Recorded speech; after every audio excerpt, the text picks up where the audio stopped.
I'm Amiri. And Cindy, Richardson-Keys. On NERDSoul, Rock the spot.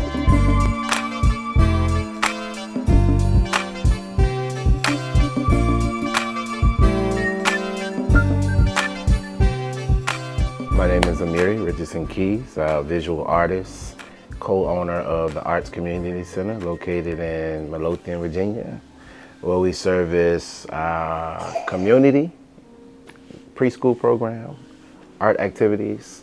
We bring in community partners to do workshops. We have art gallery, event space. And I'm Cindy Richardson-Keys. I'm Amiri's wife, mother of 6 beautiful babies. We do everything here, as Amiri said, and so I'm excited to share about all the good stuff we have going on. I pretty much run the day-to-day operations of the center. So we have a preschool program, we do before and after school care, we have community events. I organize everything that happens and bring in everybody that'll be here, make sure everybody's in the right place and take care of all the business that needs to be done. My passion is really growing people, so I do a lot with making sure that everybody's happy and feeling comfortable in the space. Why create the Art Center? Because God told us to. And that's pretty much the response. It sounds so simple, but it really is not that simple. I can say I've been laid off 3 times. Art has always been my passion, but never pursued it in a way of on this magnitude, not thinking that it would prosper like this. So really I was laid off. We were at home paying too much for childcare at one point. Cindy wasn't really aligned with the morals of the corporation that she was with, so she was like, hey, I think I'm gonna start on my own preschool. This was back in 2009. And so I had to wrestle with that. Like, you're leaving this corporate paycheck to go to go do what? And so she, we agreed upon that, we prayed upon it, and she started that very same week of her handing in her resignation. She had 4 kids to sign up for her preschool program, and that's how my preschool started. Fast forwarding to 2014, here I am laid off again, and between 2009 and 2014, her preschool program has grown out of the house, and 2014 is like, I think we should start a summer camp, because now our preschool program has grown, and we have more kids as far as like the preschool older siblings who are tagging along with them during the summer. Let's just go ahead and create a summer camp. And she was like, God gave me this vision to call it the ARTS, which is an acronym for Artists Revealed Through Service. And so she's like, okay. And at that time I was working one-to-one counseling in our Richmond Public Schools, and I was like, I won't be back. It's like, okay. And so we started 2014 out of our house. We had serviced 40 kids that summer, and we did a number of activities from math and science to baking to sewing, young men learning how to tie bow ties, to art projects with myself and other people that we brought in from the community. I mean, we did a number of field trips. So, and why the arts? Because we understood that at the moment we didn't have the money to send our kids to programs that we knew would benefit them and give them exposure.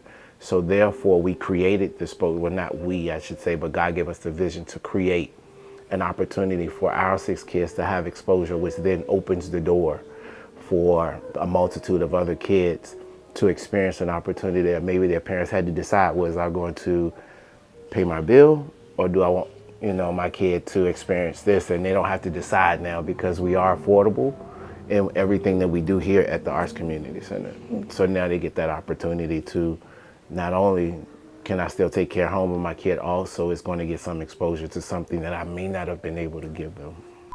I love cultivating young minds. I love seeing that aha moment that Oprah speaks of. Just all of a sudden it clicks and they're excited because they've learned something new, or they can do something adventurous, or something they didn't even imagine they could. And we're really big on teaching independence. Like, these kids leave here more than prepared for kindergarten, but most of the time they can tie their shoes, they can write their own letters, they can write their name, they know more than a typical preschooler entering kindergarten for the first time. But preschool is a good age where you can mold minds and get them excited about new journeys and new things to do. to. So that's why we started at the preschool era. We started them at 2 years old. We started at that age. That's a good time to mold them and expose them to new things. So we have a parent, a good sister friend of ours that's been with us pretty much since the inception when we started at home. And the space we had outgrown, we had done the first year of the summer camp at a church that we leased, and we knew we couldn't go back to that space. We needed to find something else that was our own. Even when we wanted to go forward with the before and after school program during the school year, we just knew we couldn't go back to that space. And she began to look around. She's like, Cindy, I found this amazing space. Just go check it out. And she contacted the property owner, and he came right down from where he lives out of state and sat in our living room, was like, I love what y'all are doing. I've already researched you. I want to be a part of it. I think you would fit perfectly into the shopping center. And then for us, it was confirmation. When we came, the walls were already orange, and our colors are orange and turquoise. So it was like, we don't have to do a lot of painting. This is perfect. This is exactly where we belong. And the center it was just a big open space. There used to be indoor racing, like the little gas car things that was here before.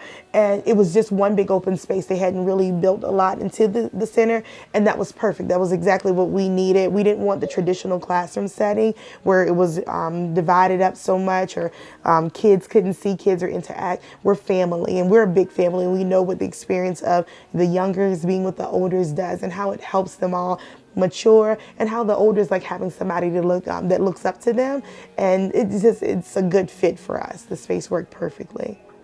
There are challenges. Honestly, there are challenges. But as I think about that, and we just had a conversation earlier, that challenges help you grow.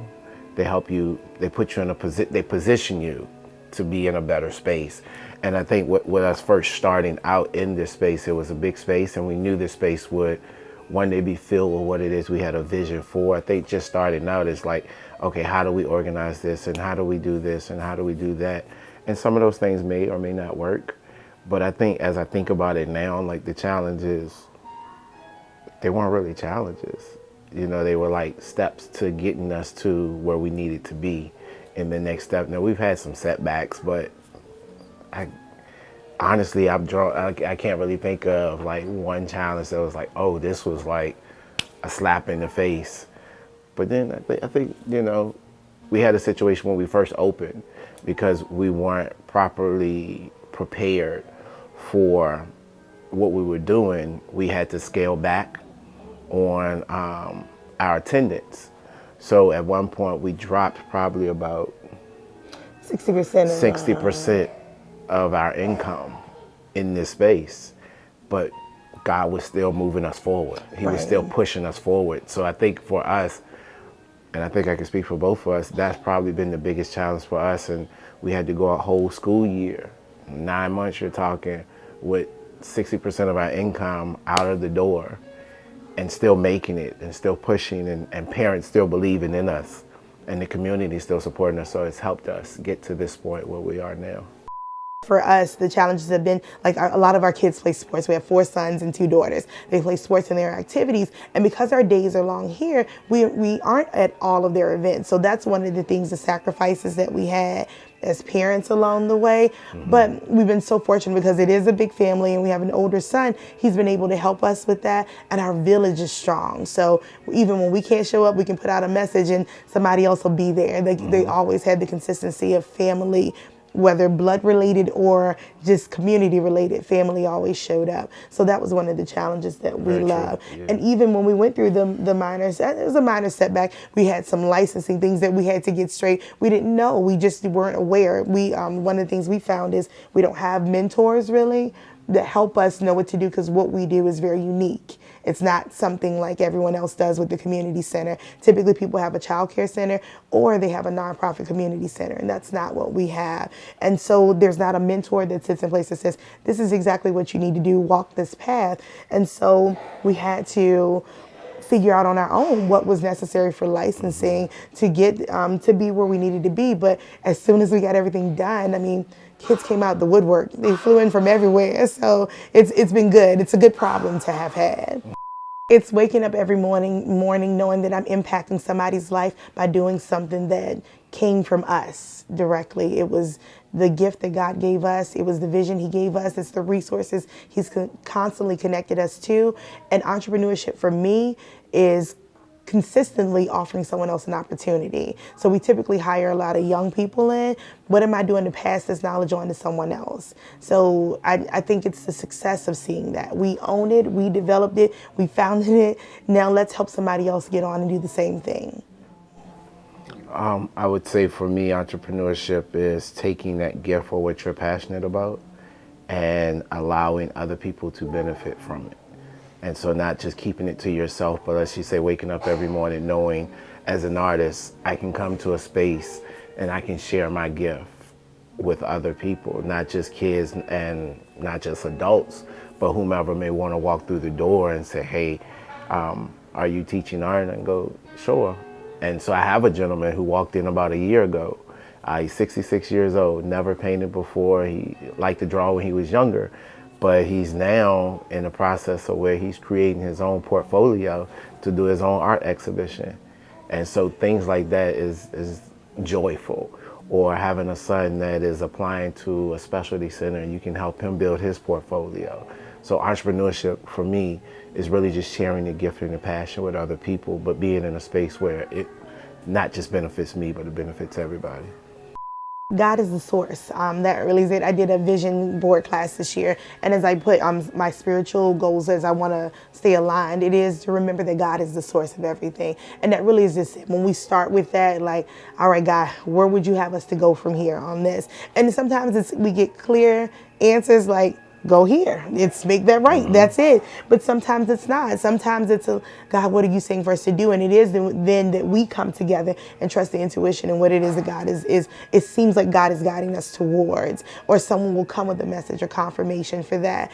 And it's being consistent in our message. You won't see us sway. What you see now is who we are all the time. So it really is who we are all the time. So it's not like we're one way when you see us in church and another way when you see us somewhere else. True. And the kids will pick up on that. And that's what why we love working with kids. Kids are so pure and consistent. They're not tainted yet with the challenges of the world. So they see us the same way. So we can consistently be that light. We can show them what God is in the realness. And we have our shortfallings at times, but we know how to bounce back from that. We don't get stuck there. It's like, all right, God, we got to pick up and keep moving. And that just is it, being consistent with the message. So it's not swing. I know a lot of young people get confused with that because they see someone one way and someone another way. They want that consistent message so it doesn't come off as hypocritical. I would say for me, it was at one point, how do I put them all together? Because I think from a male's perspective, we like to box and section things off, and this is that, and this is this. But realizing later on that they all really work together. So even though this is my wife, I'm also her business partner. I'm also her co-owner. So we have to operate in the same space and really just make that work. And really the only way to make that work the best way possible is to have God sit in the center of it all. And the best way to be a parent to my kids, but also work with my kids, but also be someone that inspires my kids from a counselor perspective, is to put God in the center and let him control that atmosphere. Because if I try to, okay, I'm dad, okay, now I'm a tutorer, and now I'm trying to be, it's like, man, who are you? So it really is allowing God to maneuver and navigate the waters, honestly, that makes it all work. Mm-hmm. I found that to just let that be, just let God do what he does and let that be it, because otherwise you'll be, legacy. We talk about great legacy, and I know she's ready to fire off, so I'll just go ahead and give my 2 cents before she dives in. Our legacy, it looks great. Let me just say that. I smile when I think about the word legacy because I know what comes after that. There's 6 beautiful kids that God gave us his vision to build, to give them exposure. And so the prayer and the vision has been for them to all take their unique gifts and at some form and spread out and do what they're going to do with the arts. under the arts umbrella.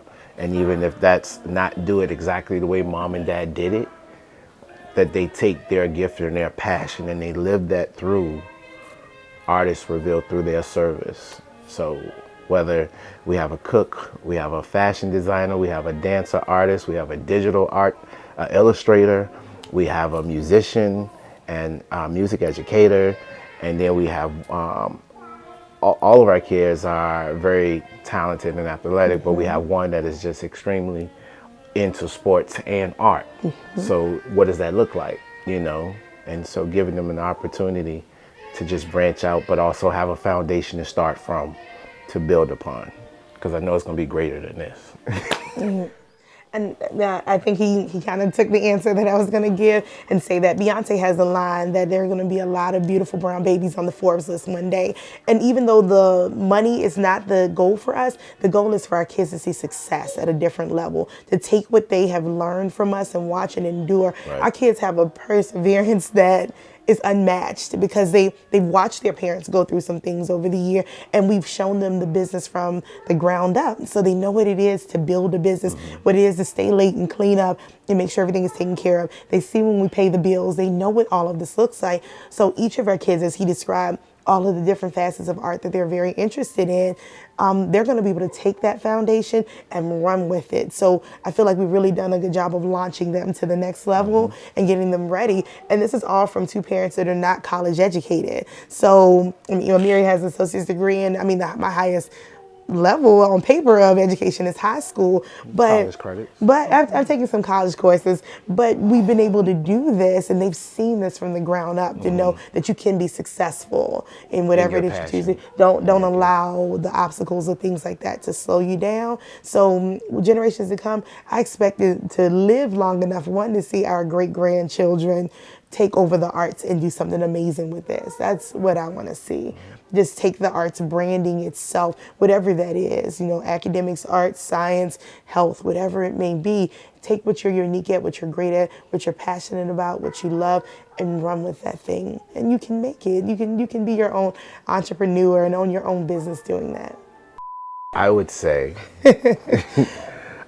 straight off the bat, go with the vision God gave you, or go with the vision you've envisioned for your brand to be, but more so stay in your lane. And stay in your lane is, don't look over to the next lane or the next avenue that's doing something similar to what you're doing, or what you think may be a competition, because nothing is competition. You're only in competition with yourself. And so stay in your lane, stay focused with your partner, your business partner, or you know, your husband or your wife, on the goal ahead. And you'll have success that way. Of course, there'll be challenges, but those challenges come to propel you to the next level of your success. But the truth is, stay in your lane, stay focused on you and your vision. And honestly, everything else is obsolete, yes. For me, it was stay each other's best friends. Remember, at the end of the day, we just had a conversation about this earlier, why it's important to keep your friendship in this. Because even if the business fails, even if things just aren't going well, or you find it difficult to be in each other's space at the same time, if you can remain friends, you can be kinder to each other. You can still talk to each other through everything. So remaining friends helps, and then supporting each other's strengths. Don't dwell on what the other one is not doing well. Take the moments to celebrate. Hey, like Amiri is the artist. I can't make straight lines, and I know that, so my lane is not drawing. I don't show up to teach his art classes because I know I can't do that. But what I can do is walk around and make sure the classes are paid for, the administrative piece is taken care of. That delightful face. I can be the delightful face. I walk around and greet everybody and tell them how great they're doing. Those things I can do, and that's my contribution to it. We stay in our lanes. I'm not trying to do his work, and he's not trying to do mine. I'm definitely not trying to do the administrative work. I'm not trying to keep accounting. I'm not trying to send out emails, and I'm not trying to take the phone calls. And she's allowed me, and I'm very thankful just to be who I am, and that's the artist. I'm able to sway and do and create the way that I know how, and I don't have to consider, oh, I gotta send this email, I gotta do this, or I can't focus on the art aspect of it. So we both operate very well in our lane. and complementing each other. Because if she has some, hey, you need me to file papers, you need me to, what do you need me to do to help you with your process? So to help each other. I would say that's the other part too. Help each other build, because I know when Amiri and I met 20 years ago, he's definitely not there, but it's us building each other along the way that's really helped with that. Success for me would be being able to do what it is that you love each and every day. That's success, and being happy and enjoying it. For me, that's success. And so if that is success, then I'm reaching it. I'm reaching it.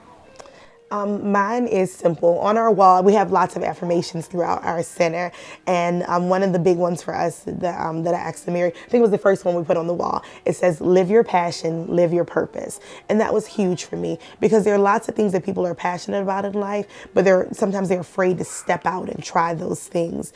And then other people have a hard time finding what their purpose is in life, and my purpose has been growing people. So I've watched where we've taken in infants, and now they're these amazing talking third and fourth graders. They get up and speak in front of full assemblies and doing amazing things. So I've been able to take our passion and purpose and combine that and create a space that my husband and I can generate money together. We can make a great living for our family, that our 6 kids have been able to use this platform to learn so much about the arts that we wouldn't have been able to afford. We were young parents when we started out. So it is success that our kids are exposed to so many great things, and they're doing amazing things in this world, and we're building a great legacy from that. So no money value could ever determine the success. It's being great in who you are.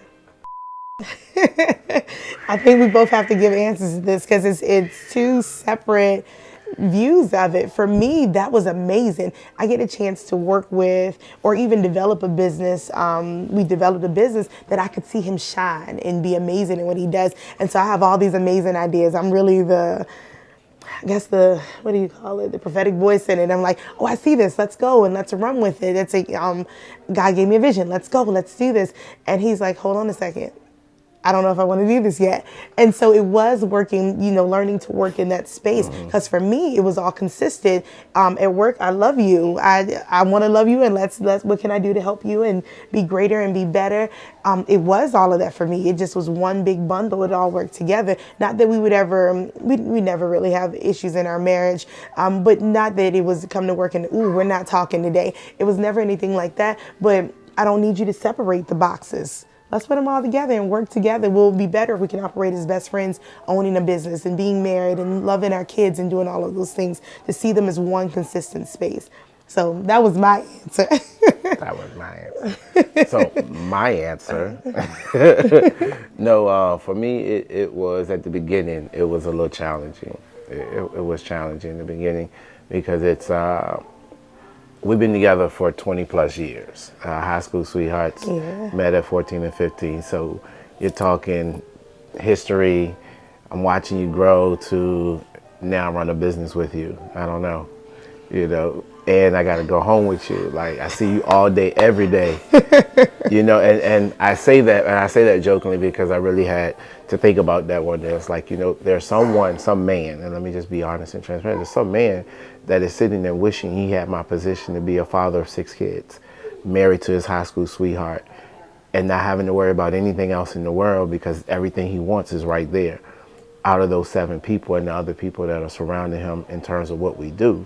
So I really had to have a come to God moment and say, look, man, tighten up, because to someone else your life is perfect, but to you're boxing everything in separate boxes. You're my wife, but when we walk through these doors, you're my business partner, and I don't like the way you did this, and I don't like the way you did that, but after work, you're my wife, and you want to talk about the business partner aspect of it. I don't want to talk about that, but they all, like I say, they all correspond with each other.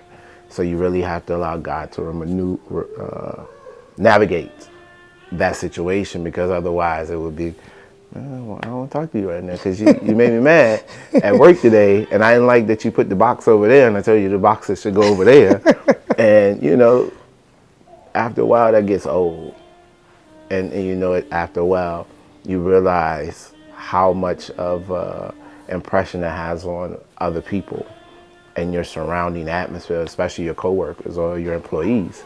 So you realize you gotta make this thing do what it's gonna do, and you gotta do the best at it, because honestly, with our preschoolers, they may or may not, this may be husband and wife that they see. With the after schoolers and before schoolers, this may be the only time they see husband and wife or mom and dad operating in the same space. So it's not even about us anymore.